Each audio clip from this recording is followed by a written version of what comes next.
Hi, so today we're gonna talk about which kind of, SANS courses could you take or should you take if you are in a company and they're willing to pay for it. Because I'm gonna say this straightforward.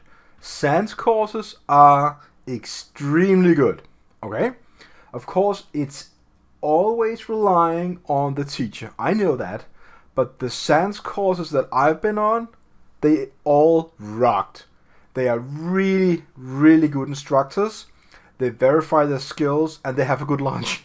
And most of the time, they also have free most of the things like sodas, soft drink, hard candy, whatever. Stuff for you to get you through the day because it is a lot of information to take in 4 to 5 days, which is the length of most of the courses. So, which one you're gonna take? How are you gonna take it? I'm also going to talk about how you can prepare for the exam for a SANS course. Alright, so of course I'm going to cover, from the cybersecurity perspective, but alright, so let's very much just start looking at the page for the SANS course page. And you can see the focus areas here and the skill level. Now, the way the SANS course is building the skill level is from the numbers of 100 and up to 700 plus. So the lower you get, the easier the courses is. At least it should be intro level. Now, I'm gonna make it clear that sometimes, when you know something, when you first understood the very first base of a topic, sometimes the build over course, the course after the fundamental course, can be easier for you because then you got the foundation. Actually, sometimes getting the foundation, understanding the foundation, really getting the power to say, I understand the foundation, can be a lot harder than actually saying, now I'm going to take the foundational knowledge and put it one step up. That can in many cases be easier because you need to understand why things are like they are. Why do they happen? When do they happen? Why is it? All the questions, that is what I really say is no matter how much you feel you are in the area of new to cybersecurity, essential, advanced, expert, let's very much start at the first year and look at the foundations. The very first course is called the Foundation Computers, Technology, and Security. And this is basically the course. You can go ahead and check out the syllabus. And it's called the GFACT. That is the certification you're going to get. It looks like that. Sec 275 is the course identification. You don't need to remember all that. You just remember these 6, 3 letters and 3 numbers. And it talks about that this is the foundational course of the best available core knowledge, develop practical skills, computer technology, and security foundations that are needed to kickstart your cybersecurity career. And the course features a comprehensive variety of innovative hands-on labs, practical exercises that go far beyond what is offered in any other foundational course in cybersecurity. These labs are developed by leading subject matter experts drawing on the latest technology, techniques, and concepts in cybersecurity. And we have this guy called James Lynn, certified instructor. You can go ahead and check him out. And then you can read stuff about specialties and who's James, basically, if that is what you want to do. There's also a web-based, something you can. I think there is sometimes they have what is it called? Like a snack of the course. Could it be like on the review? No. But sometimes they do offer a teaser of the video, you can, of the course, sorry. But maybe that is not this particular course. But, sometimes they do. Maybe you need to log in. I cannot see it right now. So let's just continue. Of course, everything about the price and stuff can be seen down here. And it is at the high, entry point of course prices. But they're really good, actually. I would really, really much, and this is web-based, recommend this for you because I cannot say how much SANS courses they meant to me. So the syllabus overall, you're going to see there's 4 different days. The first day, you're going to go in and learn about debugging and Linux architecture, command navigation, so on and topics. And you might look at this and say, but I kind of thought that I knew cybersecurity basics. And you look at all this and you say, but yeah, but how much of this is cybersecurity? Everything is cybersecurity. Cybersecurity is about basically anything that a computer can function with. If it functions, it can be hacked. If it functions, it can be dust.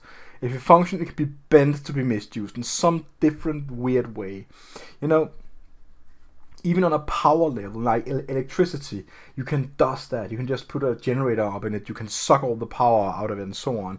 You can overload it. So many different kind of things. So the different kind of intro topics, you know, you can read about them there. And then it's going to be on the second day, it's going to be search and web networking, and we're going to cover more of the basics now. We can see like search superpowers, and serving, networking, types of networks, really important protocol, email networking, DNS, IP address.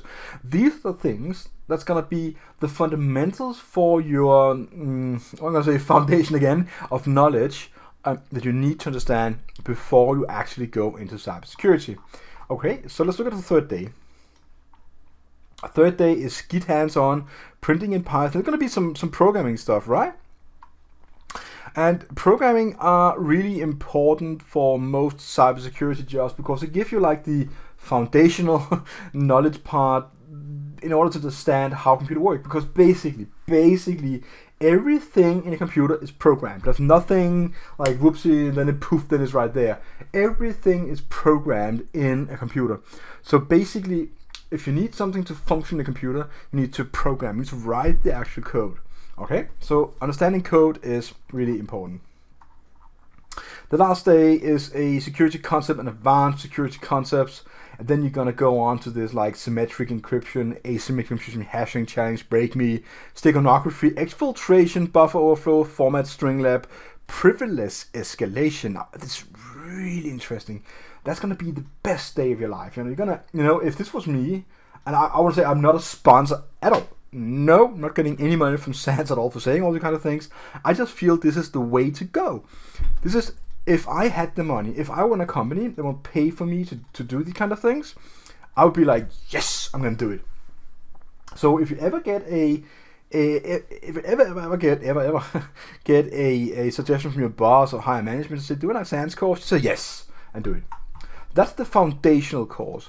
Then after that, you know, there's the intro to cybersecurity. Let's go and take a look at that. Also need to remember to talk. There we have it, a course demo.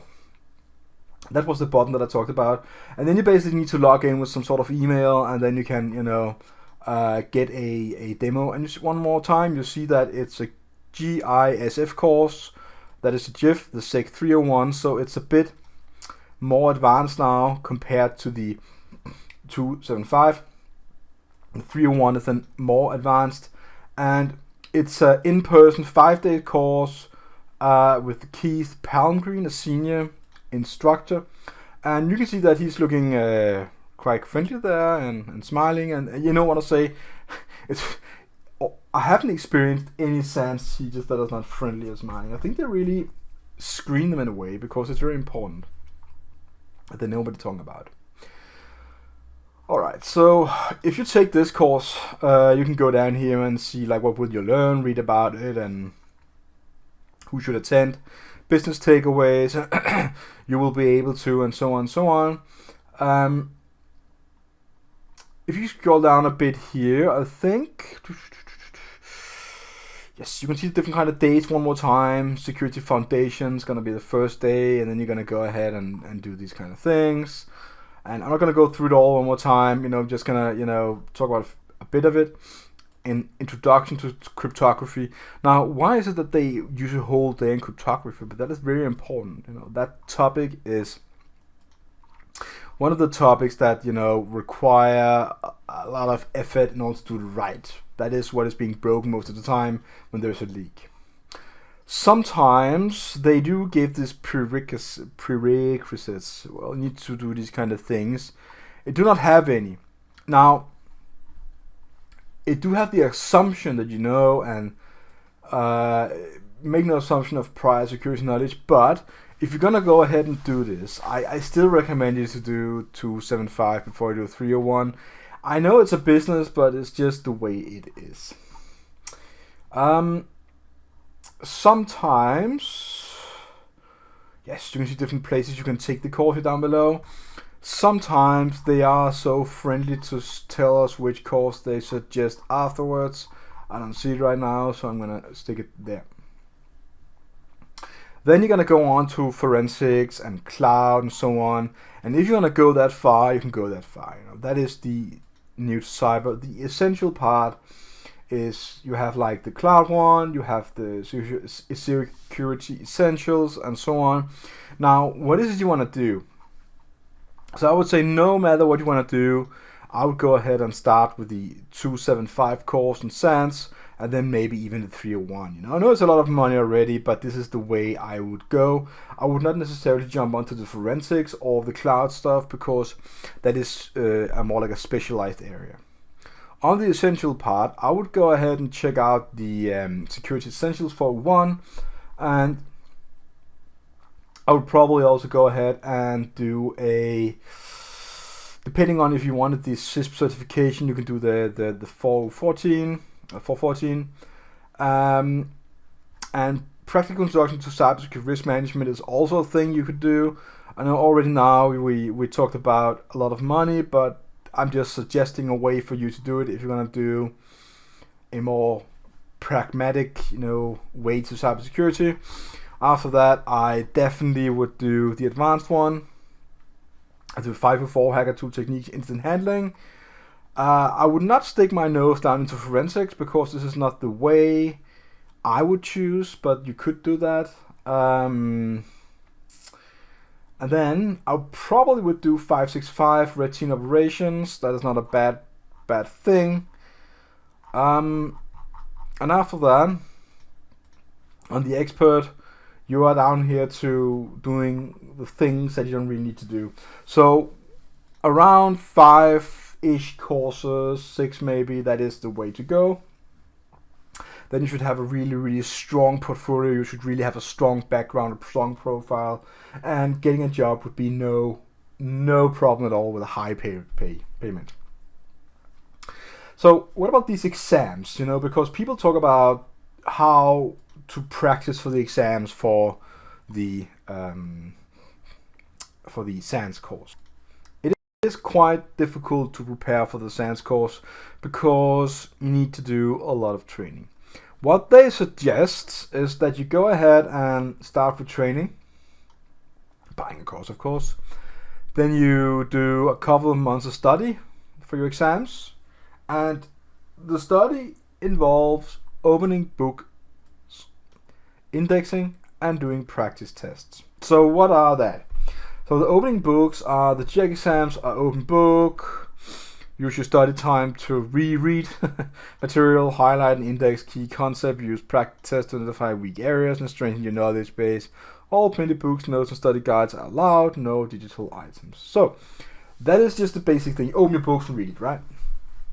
Indexing, what is that? Now, indexing is something you can do. Let me just show you a page here. It's called Better GIAC Testing with Pancakes. I didn't write this, but you know, it's the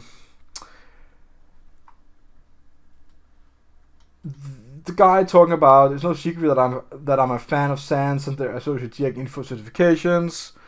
And if you're gonna do that, you can follow this guide here. I'm gonna post the link in the description below if you want it, of course. And gonna talk about how to do it basically. Gonna buy some plastic tabbies for your index system and the pancake index system. This is basically just a way, you know. I'm gonna show you, you know, exactly how it looks. Also gonna show you my indexing. You're gonna end up with something like that in an Excel file, and basically gonna do a lot of, you know, Excel file sheet, you know. Maybe I should just show you mine right here. You know, I have mine here. It is, can I zoom it is? I can. This is the one for digital forensics. I have book 1, book 2, and book 3.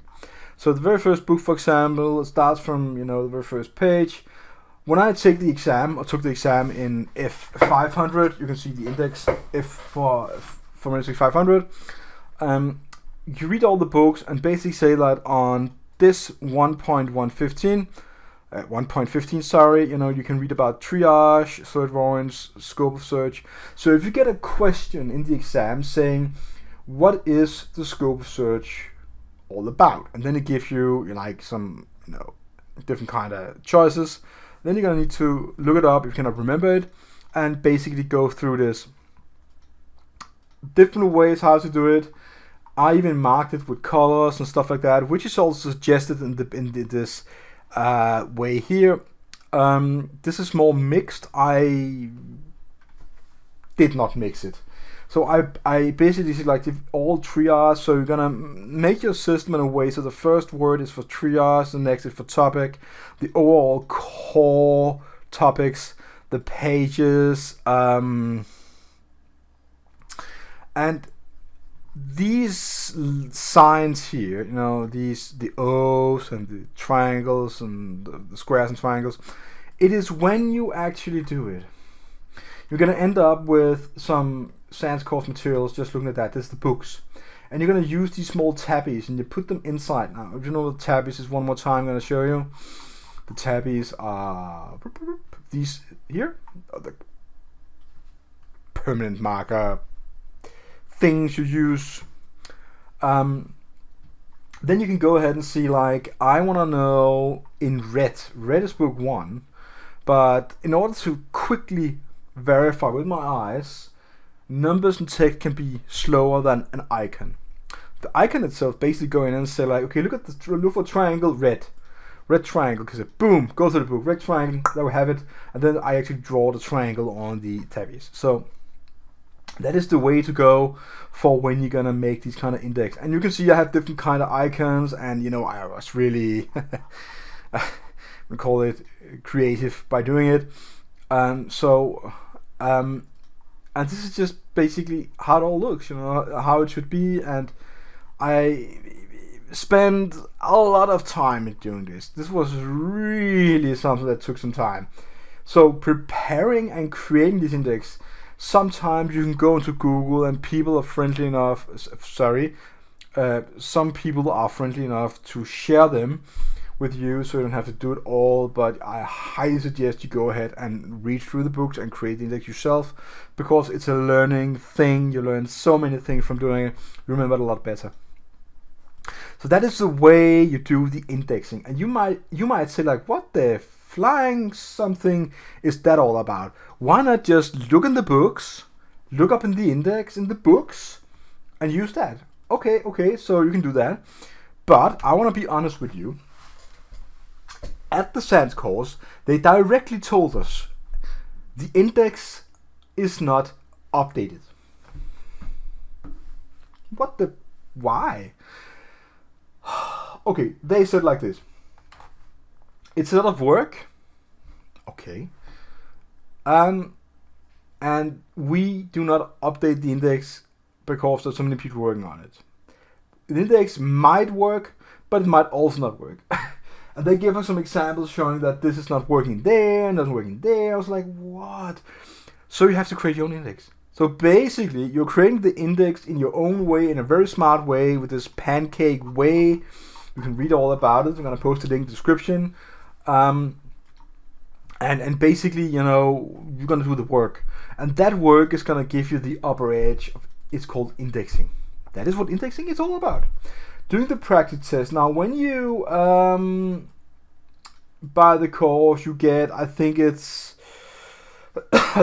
2 practice tests you get, and they're gonna be really close to the exam.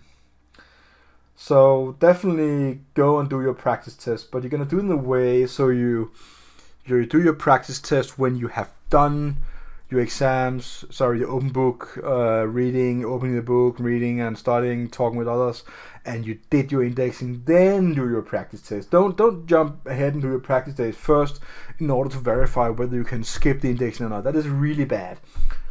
Unless you are super something in your head and you know everything already and you're just like, this is a stroll in the park. Do whatever you want. I don't suggest it. I don't recommend it. I recommend the way that I suggested. So this is the way to do it. Not really sure what more I can say. Basically, going to the SANS webpage here. You know, I'm on the cybersecurity courses. There are other courses, of course, and then find your course approach. You know, I gave you what I would do, what I think is the best idea, and then go and do it. Really, that's the only thing I can suggest. So I really hope you learned something from this video, and sharing my personal own index, showing you how it's being done, how everyone is suggesting it, how SANS Institute is suggesting it, how people are doing it to pass the exams because they're really hard. So that's it really. See you online and have a really nice day and good starting your SANS course.